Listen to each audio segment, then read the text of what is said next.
Muy buenas amigos, ¿qué tal? ¿Cómo estáis? Bienvenidos un día más a algo que me habíais pedido y que le habíais pedido a Andoni muchas veces en los comentarios de los vídeos, sí, del canal que está ahora mismo bloqueado, pero que se desbloqueará en unos días, ahora también hablaremos de eso. Pero tenemos la suerte de contar de nuevo con Andoni, que, bueno, saca un poquito de tiempo porque está en un proceso, no sé qué nos podrá o querrá contar mucho, de migración. Vuelve un expatriado en China, vuelve a tierras españolas, a sus tierras natales, a seguir trabajando, prácticamente lo mismo, sin perder del todo los lazos.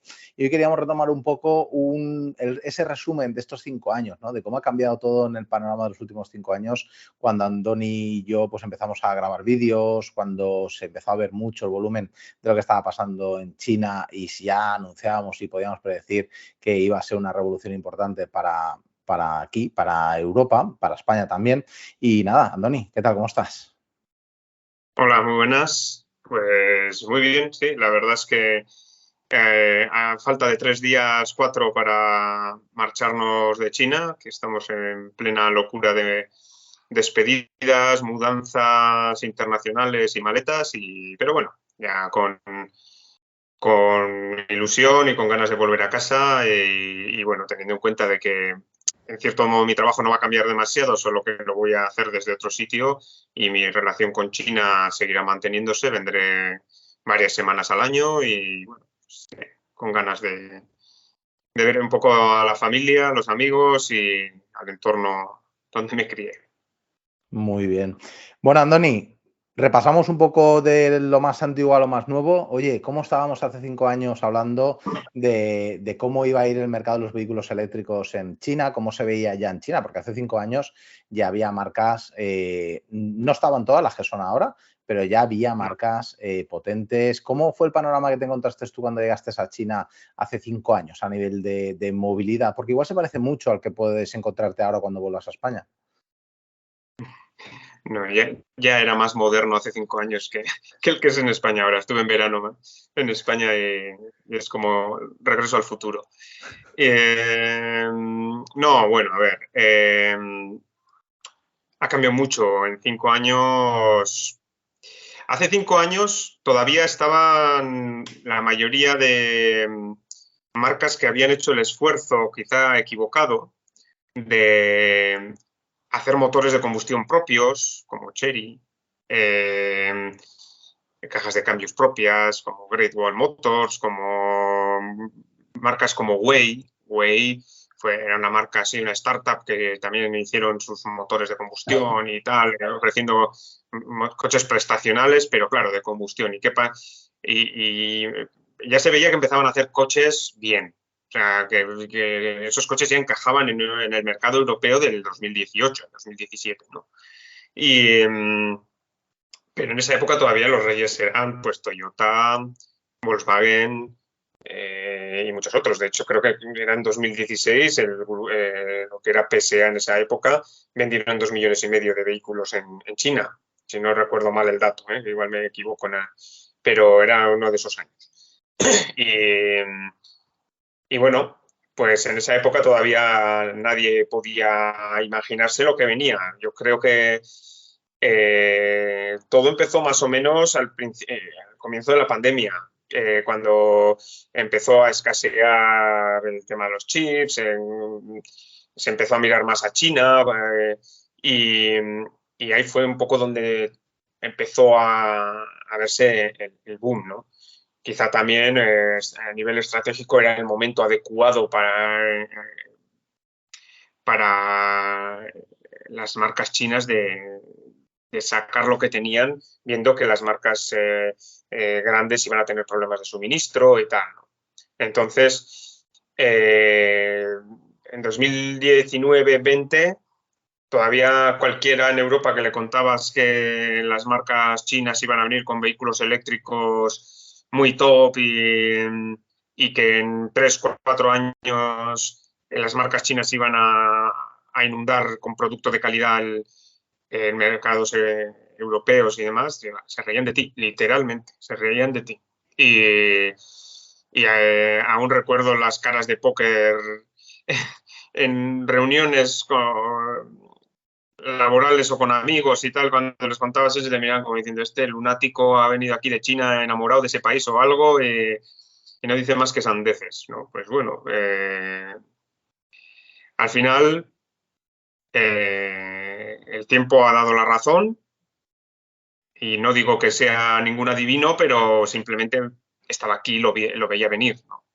Luego también hay que tener un poquito de perspectiva, ¿no? Y ver las cosas desde el ángulo y con luces largas. Y yo lo tenía claro. Yo en cuanto empecé a ver y probar los NIO, en cuanto vi el primer Li Auto, el One y todas estas marcas, es que tenía clarísimo. Si es que en esa época todavía ni siquiera BYD tenían ni una décima parte de los modelos que tiene ahora. Yo me acuerdo en el Salón del Automóvil de Tianjin del 2019, me acuerdo muy bien porque mi mujer se puso prácticamente de parto en ese salón. BYD llevaba el Tang y el King, el cuatro puertas. Sí. Que era la apuesta que habían hecho para hacerlo taxi y el Han el Tang como vehículo grande, ¿no? Luego ya, después de eso sacaron el Han y otros, tal, bueno, pero ni siquiera el Han de primera generación hubiera tenido la aceptación que está teniendo ahora en el mercado europeo, no llegaba. Pero enseguida se han puesto las pilas, ellos mismos sabían que ese Han no iba a tener no iba a cumplir con las expectativas de un mercado tan exigente como el europeo y se pusieron las pilas y en menos de 2 años se hicieron la segunda generación del Han ya pues en las condiciones actuales, ¿no? El modelo actual.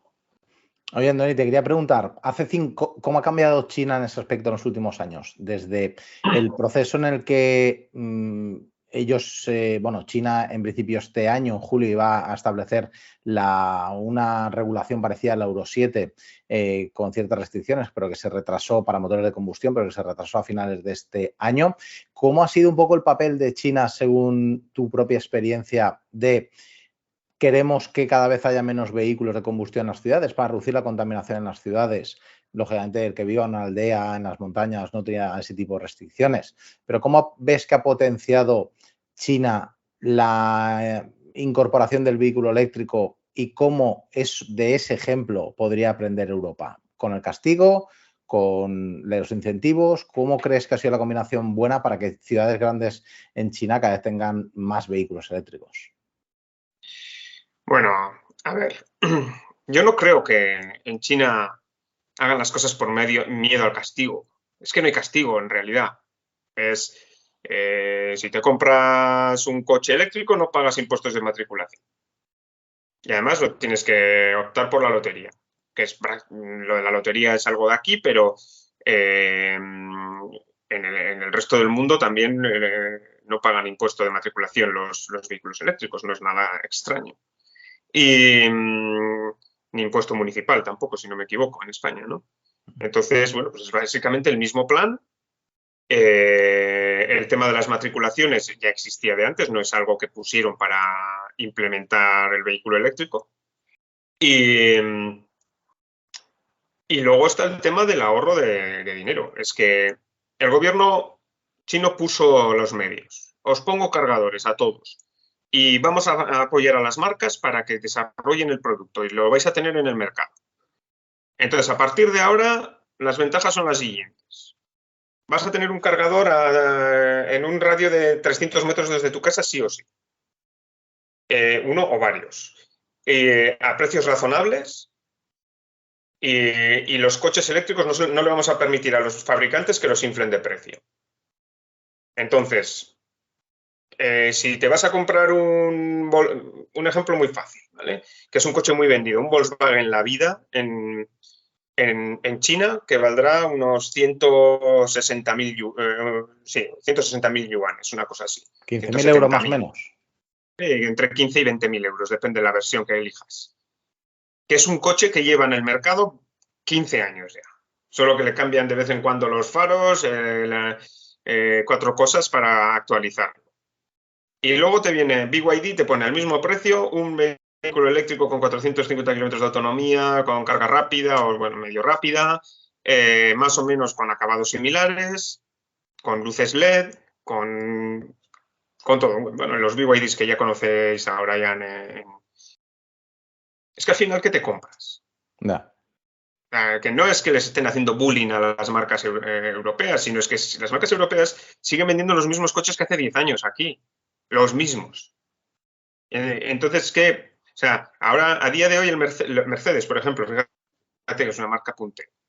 Lleva vendiendo el Mercedes C, el E y bueno, y el S, el mismo desde 2014.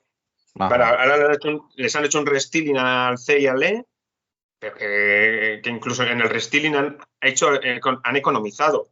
Le han quitado las suspensiones medio neumáticas que tenían, tipo las de Citroën, y les han puesto suspensiones convencionales, tal. O sea, han reducido en vez de ampliar, ¿no? Entonces, de repente tienes o eso o un Li Auto L8 espectacular, nuevo, actual, con pantallas multimedia y al mismo precio. No, más barato, que el Mercedes clase E aquí anda entre 70 y 90.000 euros, depende el acabado.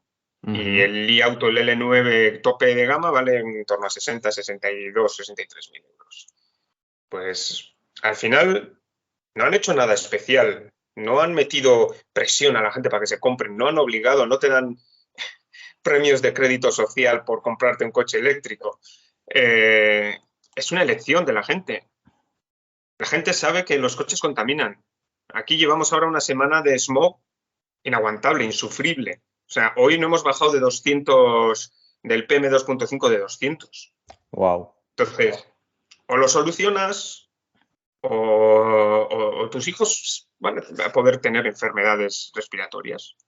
Tú ya has vivido toda tu vida con eso, pues lo que venga vendrá. Pero si tienes la elección y vas a favorecer al país y vas a favorecer a la salud de tus hijos y de los hijos de los demás, pues ¿por qué no lo vas a hacer, no? No. Y no podemos equiparar esto a Europa, ¿vale? Porque en Europa lo que se está pasando, la burbuja que hay con el tema de la automoción es una vergüenza. Es una vergüenza y no hay otra forma de catalogarlo. Ya te pueden vender la moto, de que las ayudas a la conducción, bla, bla, bla. Da igual. En China también las tienen, todas. Todas las ayudas a la conducción que se ponen en Europa, la mayoría de coches en China, que de más de 140 a 150 mil yuanes, las tienen todas. Y fabricadas por Continental, por Bosch y por los mismos fabricantes. Entonces, por ejemplo, los Volkswagen, ID6 y ID4 y todos estos. La composición de la batería que usan en China es mejor que la de Europa. Y el coche vale un 60% más en Europa que en China. ¿Cómo justificas eso? ¿Que las baterías son caras? ¿Que el litio es caro? Es mentira.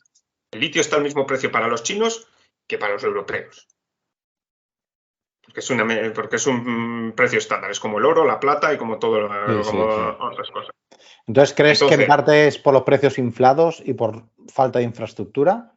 ¿El tema europeo? No, yo creo la infraestructura, a ver, seguramente no como aquí, porque aquí hay mucha, aunque per cápita seguramente aquí haya bastante menos que en Europa. Yo no creo que sea por la infraestructura, aunque sí que sea una idea general de que no hay infraestructura, pero bueno, cada día se van instalando más y en pocos meses eso será un mito, ¿no? O sea, algo que se decía. Claro. Pero lo que sí es preocupante es el tema del precio de los coches. Mira, yo voy a volver ahora a casa y me compré en 2020 un coche viejo diésel para tirar los meses que iba a estar allí durante el COVID, porque antes de venirme a China vendí mis vehículos. Y ahora quiero ir a comprarme un coche. Y de verdad que quiero que sea eléctrico. Pero es que no lo veo. Por mucho que me esfuerzo y... No hay precios razonables. O sea, si quiero tener un coche como el que tengo aquí, tengo que irme a más de 50.000 euros. Puf, No estoy dispuesto, claro. no estoy dispuesto a gastarme 50.000 euros en un coche. ¿Y Aunque me lo crees? pueda permitir, no estoy Ya dispuesto. está claro. ¿Y crees que puede ser porque claro, eso se aplica precios incluso más altos en los fabricantes europeos que en los fabricantes importados, que todavía tienen que pagar pues, el 10% de aranceles más el IVA a posteriori, más los costes de transporte? O sea, es poco justificable, ¿no? Que un fabricante europeo que fabrica el mismo coche, aquí se dice mucho que el coche no es exactamente igual que el de China. Bueno, por lo que me cuentas es Igual, o peor. mejor. ¿Cómo puede ser tan caro? ¿No? Yo para mí es pura especulación, están inflando la burbuja y son sus métodos para querer seguir justificándole a la Comunidad Europea que no hay demanda, que la gente no quiere comprar coches eléctricos, que es que no, un Opel Corsa que de gasolina vale 15, 16.000, 17.000 euros, el precio que sea, el más barato, ¿vale? El mismo coche, fabricado en el mismo sitio. Solo al único que le han añadido, le quitan el motor, le añaden una batería y le ponen el motor eléctrico, vale más del doble. ¿Se justifica con el precio de la batería? Ya, no, No. El mismo, mismo coche, igual. ya. Es que no tiene ni pies ni cabeza. No, y te pueden contar lo que quieran, que no. Oye, hacías la broma del tema, que esto a mí, me encanta porque hay una gran desinformación sobre el tema del crédito social. Hacías la broma con el tema del crédito social porque sabes que en Occidente se habla mucho de ello, ¿no? Cuidado, porque en China tienes crédito social, porque claro, los pasos de peatones tienen cámaras para vigilar si haces algo mal y poder multarte y todo ese tipo de cosas. Oye, cuéntame un poco tu experiencia en ese aspecto. Es decir, ¿qué hay de cierto en ese mito del crédito social? El crédito social fue un experimento de una aplicación me sale ahora, Alipay, que te daban un crédito, o sea, te daban un valor como consumidor, bueno, en función de en qué te gastabas el dinero y tal y cual. Pero eso no ha ido a ningún sitio. Y a mi O sea, crédito social está lo mismo que tienen en Estados Unidos con el rating de las tarjetas, ¿no? Si eso eres es. buen cliente y pagas tus deudas a tiempo, tu rating sube. Si tienes poder adquisitivo, tu rating sube. O sea, que no era nada más que eso. No es que el gobierno te esté controlando lo que haces, lo que no haces, lo que consumes, lo que no consumes. De hecho, a ver, yo es que creo que es imposible controlar a una nación como China. O sea, y de verdad que lo intentarán, ¿eh? O sea, hay cámaras por todas partes y todo. Pero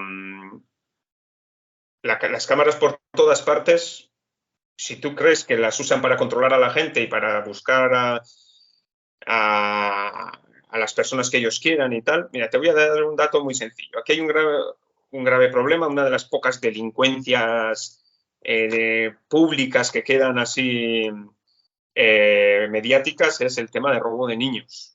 Hay zonas de China en las que todavía, sobre todo por el sur, se roban niños, no se sabe muy bien para qué uso, ¿no? Y cantidad de veces han habido robos en los que los graban por cámaras tal y cual y no han sido capaces de capturar a la gente que los roba. Cuando se ve el vehículo, la cara de la persona que ha raptado al niño y todo. O sea, es que es muy difícil, o sea, y que haya un algoritmo que sea capaz de decirte cada persona que pasa por delante de una cámara en cada sitio, eso es un mito. O sea, yo estoy seguro que hay mucho más descontrol del que aparentan incluso. Pero lo que sí hay es muchísima más seguridad. Es lo que te iba a Aquí, preguntar. ¿Cómo te sientes de seguro? eso es una cosa probablemente de las que voy a echar de menos aquí, en China.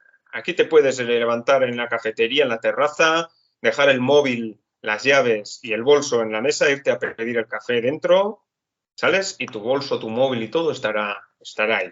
Da igual dónde estés, ¿eh?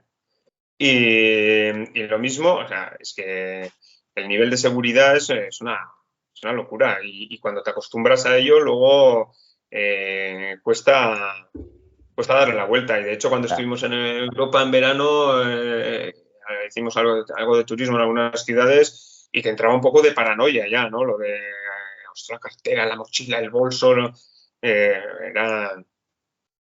Pero bueno, esto es un mito, aquí se vive tranquilamente, no puedes ir a donde tú quieras, hacer lo que tú quieras y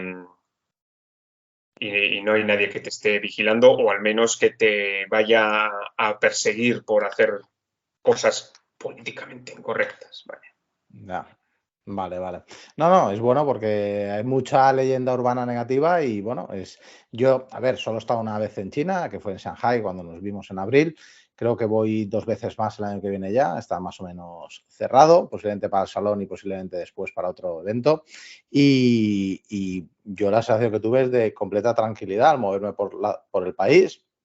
Sí hay cámaras, pero completa seguridad. Me recordaba mucho cuando estaba en Corea, que es igual, está lleno de cámaras en todas partes y sin embargo te sientes completamente seguro de que puedas, lo que tú dices, dejar cualquier objeto. A mí me sorprendió mucho en una ciudad tan grande como Seúl, que creo que son 8 o 9 millones de habitantes, que la gente dejaba el portátil abierto, con la sesión abierta, con todo, y se iba y no pasaba nada. Y a mí me llamaba muchísimo la atención. Y bueno, yo creo que eso es lo mismo que yo viví en China, pero es cierto que un periodo corto de tiempo, lógicamente tú llevas más de 5 años y por lo tanto, bueno, la experiencia lógicamente cuenta en ese aspecto. Oye, Andoni, avanzando un poco, ¿cómo ves? Porque hemos hablado de cómo era China hace 5 años, cómo había marcas que todavía estaban naciendo, por ejemplo, NIO no había nacido por entonces, Li Auto estaba empezando, sí que había marcas más clásicas como SAIC, pero que todavía no había comprado MG ni la había explotado, no teníamos un XPeng tampoco, no teníamos un Dipal, aunque Chang'an sí que existía, creo, pero Dipal como tal, que es la marca nueva de eléctricos, no existía. Bueno, y muchísimas otras marcas que han nacido al albor de los últimos años bajo las matrices estas grandes, ¿no? ¿Cómo es el panorama ahora del vehículo eléctrico en China? Y como segunda parte de la pregunta, ¿cómo ves el panorama de los fabricantes europeos que durante mucho tiempo han claudicado, han puesto barreras o han intentado poner barreras a los vehículos chinos, pues desde la Comisión Europea, investigaciones y demás, que no, yo ya dije que no irían a ningún sitio, pero lo comprobaremos pronto. Ahora, oye, ¿cómo ves el panorama de las marcas europeas como Stellantis, que ayer anunciaba que iba a comprar baterías de CATL en Europa para sus vehículos eléctricos más baratos, o el acuerdo con Leapmotor, etcétera, etcétera? A ver, en una de las últimas charlas que tuvimos hablamos de este tema, ¿verdad? Que a los fabricantes europeos, sobre todo los que ya tenían fábricas aquí y demás, que no les quedaba otra que arrimarse a China, incluso que fabricar los coches en China, al menos al principio, hasta que se desarrollara un poco más y los proyectos en Europa y de las fábricas de baterías y todo esto. Los primeros 5 años de toda esta transición los iban a tener que hacer aquí y bueno, y efectivamente pues eso están haciendo. A mí el hecho de que ahora ande Stellantis comprándole a Leapmotor el 20%, Volkswagen a Xiaopeng y bueno, todas estas uniones, yo sinceramente, a mí me parece ridículo. Ridículo que para salvarte en Europa, una del automóvil mundial y grandes dioses del know-how, tengamos que venir a comprarle a Xiaopeng, que Xiaopeng tiene 3 modelos de coche. Y empezó a vender coches básicamente hace 4 años, 5. Que vendían el G3, me acuerdo, en los centros comerciales, era uno de los primeros coches eléctricos que vi vendiéndose en centros comerciales. Y que Volkswagen tenga que ir, sobre todo teniendo joint ventures aquí y teniendo socios en China, que tiene varios, no solo SAIC, tiene varios. que no tengan esa capacidad de haber reaccionado en 2020 cuando empezaron a verle las orejas al lobo y decir, bueno, pues venga, vamos a tirar de nuestros socios existentes chinos y vamos a intentar hacer algo más rápido que lo que sería hacerlo en Europa. Pues no, han ido ahí intentando llorar y llorar la Euro 7 para arriba, para abajo, tal, y cuando ya han visto que no les queda otra que buscar una solución rápida, pues la están tomando. Pero que Xiaopeng le tenga que desarrollar a Volkswagen dos plataformas, o sea, dos coches, es algo que es que no. Sí, Ya, parece que no tiene mucho sentido. O Stellantis, gastándose 1.500 millones para un 20% de Leapmotor, que es un fabricante que prácticamente tiene 2 años de vida y las ventas todavía han sido muy, muy reducidas en el país. Pero es cierto que tiene buena tecnología, según parece detrás, y que todo un Stellantis se tiene que gastar todo ese dinero solo por un 20%. a ver, luego aquí el valor de estas marcas está súper inflado en bolsa, aquí, bueno, aquí en todas partes, pero eh, el tema es que, joder, que si Xiaopeng solo tenía el G3 hasta hace 4 o 5 años, Mm. es que el Leapmotor hasta prácticamente hace 2 años tenía solamente el minicoche que de hecho es el primero que van a llevar a El vender. T01, ¿no? ¿Es algo así? ¿Puede ser? Pero no sé, 01 o 03, no estoy seguro, Sí, algo así es. uno pequeñito. Sí, uno pequeñito que es un Gullin Mini EV un poco más grande. Sí. Joder, es muy triste. Es muy triste que tenga que ser una marca como esa la que te saque las castañas del fuego en la No. electrificación. Y vale, que el Motor, nosotros hemos trabajado con ellos en algún proyecto y tal, y son súper profesionales y los coches están muy bien hechos. No tengo ni una duda de esa marca, Mm. pero bueno, de cara a Stellantis es muy triste que tengan que estar haciendo ese tipo de cosas. Ya, sí, sí. La verdad es que el panorama en Europa es ciertamente complicado de ver y de analizar porque están todos mirando a China cuando hace un año o dos no hacían más que renegar de China. Así que, bueno, es curioso. Cuando predicábamos por ello nos llamaban locos y ahora pues parece que nuestra locura algo de razón tenía y no porque fuéramos más listos que nadie, por lo menos en mi caso, sino porque lo veíamos venir y veíamos cómo evolucionaba el sector en China y que irremediablemente íbamos a eso. Oye, Antonio, te quería preguntar, ¿alguna marca específica? ¿Cómo se está viendo BYD en China? Porque ahora mismo, según mis últimos cálculos, había aproximadamente unos 25 o 30 proyectos en marcha en China de construcción de nuevas plantas. Han anunciado esta semana 1.200 millones de yuanes para una nueva fábrica de baterías de sodio, que va a ser la fábrica de baterías de sodio más grande del mundo, pero que además empieza producciones ya marzo-abril de 2024. O sea que han debido coger una fábrica ya existente para poder reacondicionarla y poder ponerla en marcha, si no, no da tiempo. ¿Cómo se ve BYD desde China? Lo rápido que va, lo que está haciendo, etcétera, etcétera. Bueno, BYD es un tren de alta velocidad, es increíble. Es increíble, pero luego es que se vende muchísimo y realmente se palpa en la carretera. Es que cada mitad de los coches nuevos que ves son BYD. Y cada tiene más aceptación. Luego son muy voraces. Nosotros andamos ahí con algún proyecto intentando ofrecerles nuestros productos y tal. Y es una empresa muy, muy, muy potente, que no escatiman y que están creciendo a un ritmo que, bueno, que puede ser un crecimiento que le llegue un momento en el que se les estanque la demanda y luego realmente tengan que reducir Uh -huh. o si realmente les sale bien los planes de expansión al resto del mundo, que aún necesiten más, porque BYD tiene, bueno, da motivos suficientes para ser un superventas en el resto del mundo en el momento que a ellos les interese, porque ahora mismo no les interesa.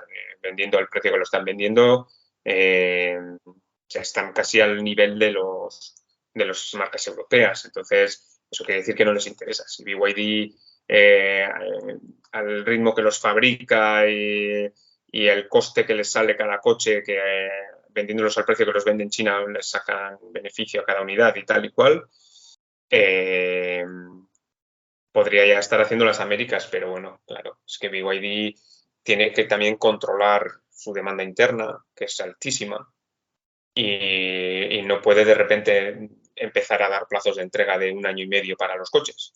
Claro. Tiene que, o sea, eso sería ya perder su lado positivo, te lo doy barato, bien y rápido.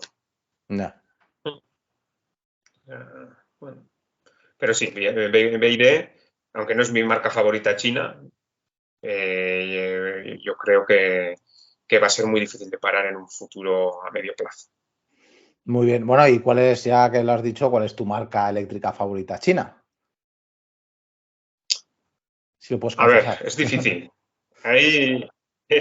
Es difícil y hay cosas que veo positivas en unas marcas, cosas que veo más positivas en otras, pero como conjunto,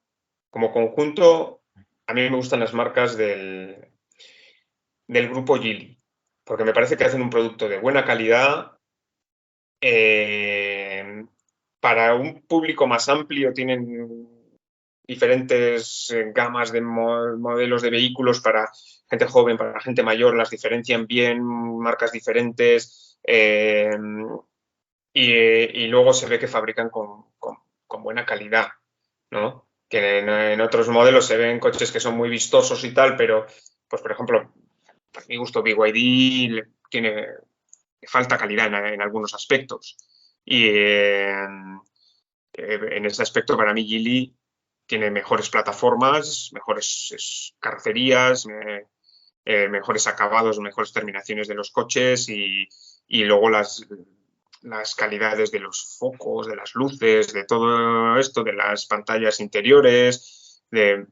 A mí me gustan más los del grupo Geely que BYD, por ejemplo. Bueno, en España todavía no tenemos dentro del grupo Geely a nadie más que Polestar, que es la gama alta, y Lynk & Co, que es la marca intermedia en un modelo de suscripción. Esperemos que Zeekr, por ejemplo, que ha recibido muy buenas críticas con el 007 en el último salón de Guangzhou, pues por lo menos, oye, pueda llegar al resto del mercado europeo, porque ya está en Holanda, en Alemania y en Suecia. Así que a ver si pronto, para el año que viene, lógicamente, podemos tener marcas más marcas del grupo Geely, porque también tenemos Geometry, que creo que hace coches muy interesantes y que todavía no es suficientemente conocido fuera de China, y hace coches muy, muy impresionantes, la verdad. Oye, Andoni, temas que quieras poner tú encima de la mesa, hombre, no sea yo solo que te pregunte, que vives en China, conoces muy bien el sector del automóvil.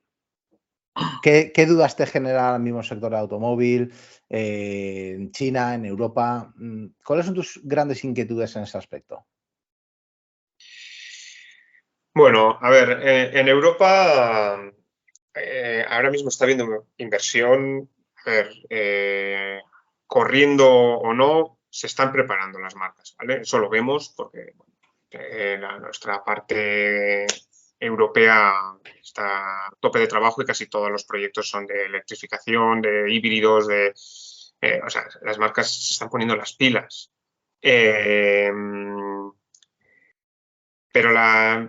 Pero las políticas que llevan de precios y de cara a los clientes, de cara a los concesionarios, de la gestión de cómo se hacen las ventas y tal y cual, Ajá. creo que tienen un poco todo mezclado y es muy difícil de digerir para el consumidor, para los dueños de los concesionarios, incluso para los propios distribuidores. Es difícil de entender el mercado europeo ahora mismo y de entender cuál sería la decisión correcta a la hora de comprarte un coche, ¿no? No. Y bueno, en China yo veo ya el exceso. A mí me da que se están pasando de frenada, ¿vale? Y que eso a algunas marcas creo que les va a pasar factura, porque al final el desarrollo de un coche, aunque tú en China desarrollas los coches muy rápido, tiene un coste muy grande, porque los desarrollan muy rápido porque tiene muchísimo personal, pero al final computa, ¿no? Todo ese tiempo, toda esa gente, todos esos ingenieros trabajando con salarios de ingeniero, no de barrendero, ¿no? Y bueno, pues yo creo que ya se están pasando. Esta semana, por ejemplo, el tweet el post que tú pusiste de los 7, de los coches que empiezan con 7 o que tienen el 7 en sus logos, en su marca. No puedo entender que en una semana salgan 6, 7, 8 berlinas de 5 puertas al mercado, de 5 metros, de lujo y de... O sea, no sé, yo creo que ya va a llegar un momento en el que hay muchas marcas que se van a pasar de frenada, que se van a salir de su rango, por ejemplo, Neta o Zon. Neta o Zon, la mayoría de coches que vende son el coche pequeñito o el subcompacto de 16, 17 mil euros eléctrico que tienen.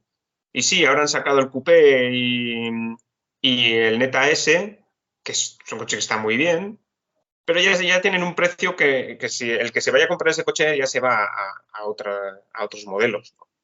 Entonces eso es un poco como Citroën intentando vender DS, pues sí, muy bonito, pero sigue siendo un Citroën y eso no cambia, ¿no? Entonces la gente, el mercado europeo es muy difícil que alguien pague 75.000 euros por un Renault, ¿no?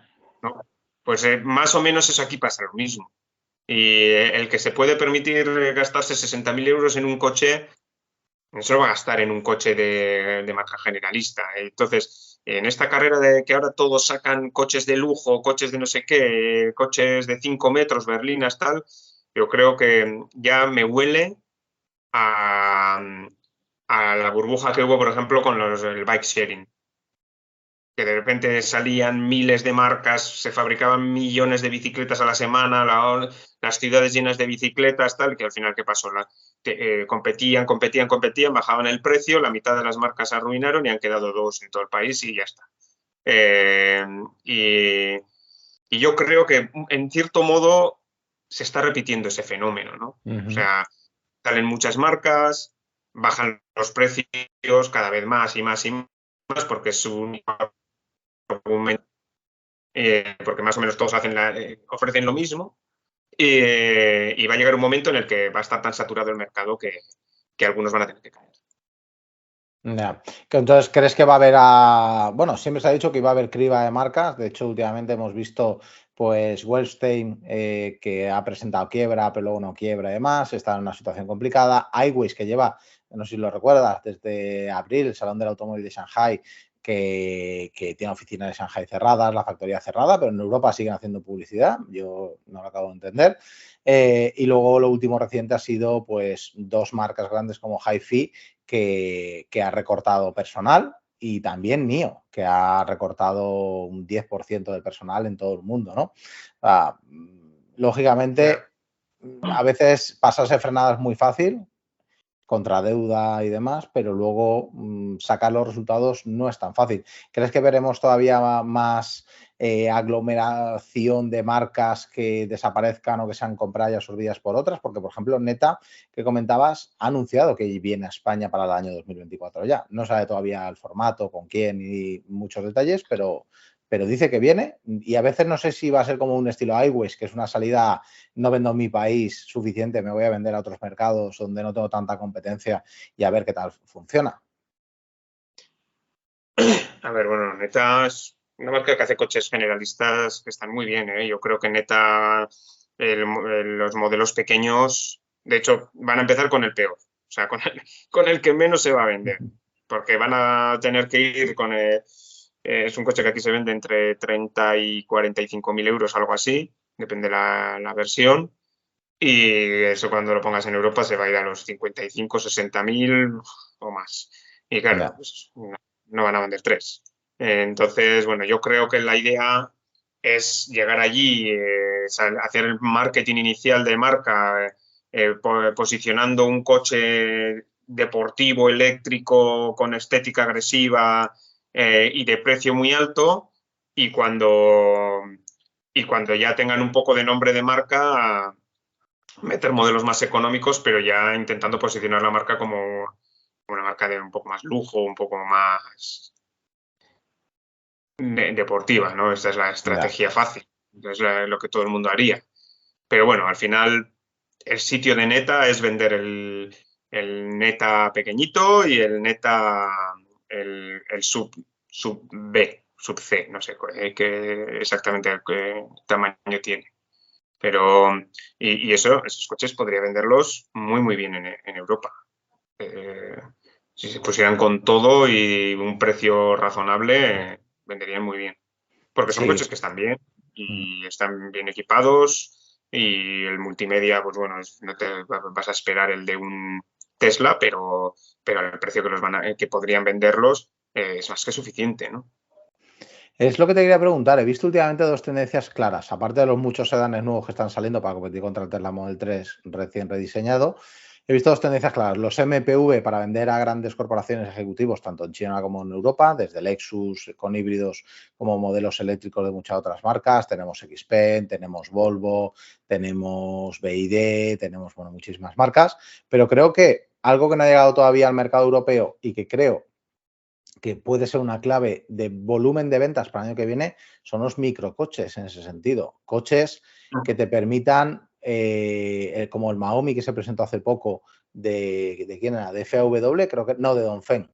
De Dongfeng, que es un coche Pero, pequeño, de 4.4 metros de largo o menos, incluso, pero que tiene sus 5 puertas, que te ofrecen unas autonomías que te permiten hacer muy bien urbano y algo interurbano. Y ves todo ese panorama y dices, ostras, pues no está mal del todo. O sea, la marca a nivel de ese tipo de producto, la gente dice, es que no me sirve para viajar, amigos. Pero es que en España y muchas veces en Europa la gente no viaja en coche.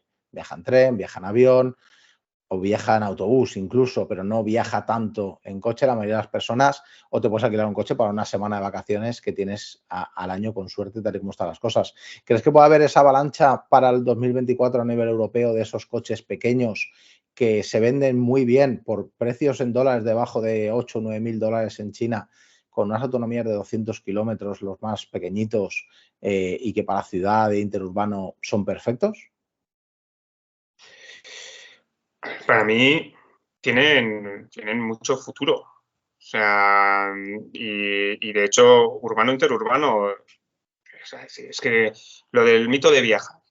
Joder, yo cuando me saqué el carnet con 20 años empecé a trabajar, me compré un Opel Corsa Sport nuevo, 1400, 16 válvulas, y en esa época que no había tantos radares me iba hasta Sevilla en 7 horas, sí, podía viajar, pero me consumía 3 depósitos, tenía que parar 3 veces y para ir entre 120 y ¿Y poco? 160 tenía que ir casi a 6.500, entre 5.000 y 7.000 revoluciones. Entonces, ¿sirve para viajar? Pues sí, sirve para viajar, pero es un coche urbano.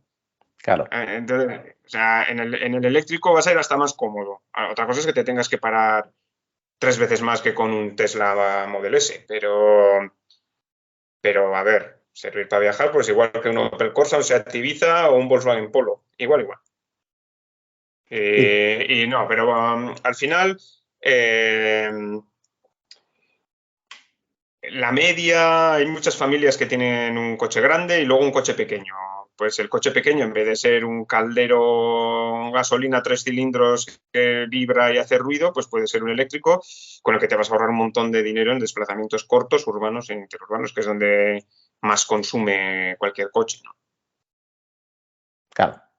O sea, que crees que sí que puede haber una avalancha de eléctricos compactos que muchas marcas no han traído toda Europa. Tenemos a Gulin, que es del grupo SAIC MG, que no ha traído todavía esos microcoches. Pero las únicas alternativas, digamos, que teníamos en eso era pues el Dacia Sprint, que ya sabemos un poco lo que es, pero no había una gran oferta hasta ahora y parece que hay marcas que sí que se quieren animar a traer coches que sean entre 3.8 metros de largo a 4 cortitos. ¿Crees que puede tener buena aceptación en Europa, sobre todo en grandes ciudades, Madrid, Barcelona, Valencia, Sevilla, París, Londres, sitios así? A ver, yo creo que pueden tener aceptación ya no solamente por el hecho de que sean coches para ciudades porque van a ser los únicos que la gente va a estar dispuesta a permitirse. Ajá. Porque yo creo que cada vez ya el hecho de que te lo puedas permitir o no es menos relevante.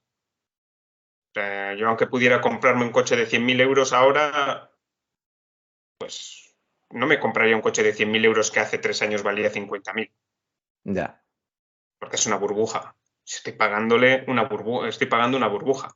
Ya. Era como comprar un piso de 50 metros cuadrados por 600.000 euros en el 2008. Estás Ya. pagando una burbuja. O sea, ¿que crees que estos coches también o la entrada de los vehículos chinos, cuando llegue suficiente volumen, por ejemplo, BYD, que todavía no vende lo suficiente porque no tiene volumen suficiente exportado, harán que bajen los precios por obligación en Europa? Sí, ellos bajarán. Otra cosa es que los fabricantes europeos tomen el mismo camino, que yo creo que lo tomarán porque ya están bajando los precios. En realidad, ya se nota, ya empiezan a querer cumplir objetivos, a verse precios más razonables. A los coches que estaban en 40 y pocos ya están en 30 y muchos. O sea, ya se nota que va bajando, y eso solo estamos hablando con 2 marcas, y que realmente esté vendiendo en España solo una, que es MG por ahora. La BYD pues todavía están un poco enseñando. Venden muy pocos coches al mes todavía. Y solo con la amenaza ya empieza a bajar, pues cuando realmente empiecen a venir Neta, BYD, Dongfeng y un montón de marcas más, pues ya o bajas o desapareces. O Y no hay otro. desapareces.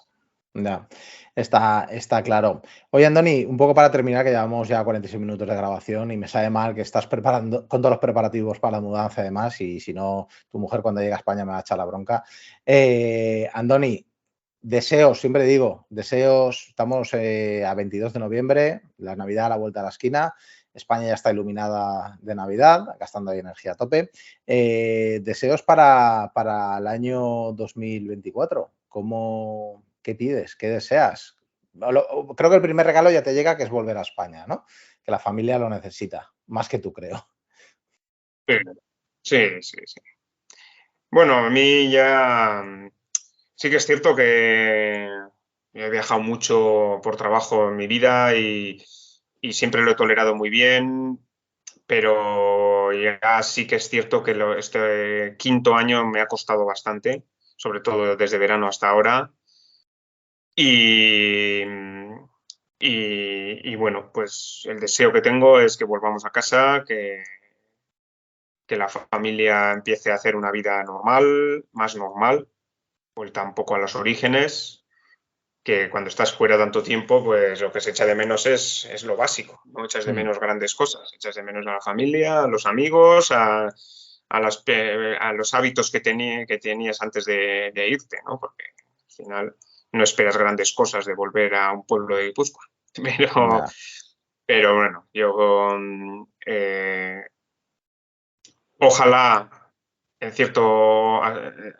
el aspecto de la situación futura de la industria europea estemos los dos equivocados, y nos pueda decir la gente que mira, estos sabiondos que no han atinado ni una, Y que al porque final la industria europea ha despertado, ¿no?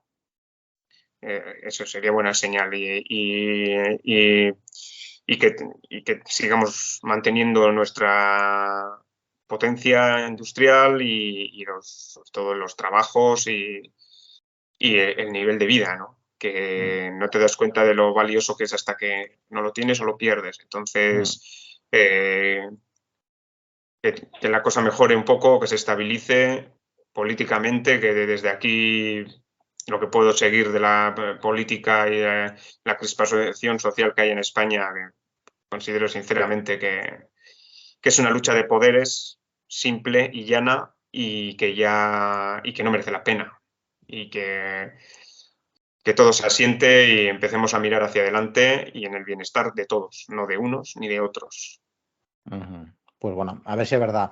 Y yo no suelo pedir deseo nunca en estas cosas, en estos vídeos, en estas despedidas. Solo deseo para estas Navidades como regalo personal, además de la salud y todo, de la familia, amigos y demás, como tú, que YouTube me devuelva mi canal, por favor, que está siendo una semana muy dura para mí. Hoy es miércoles, esto empezó el lunes a primera mañana.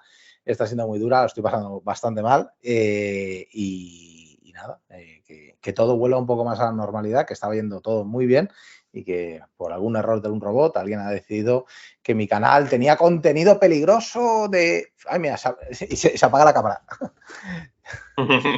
¿Ves?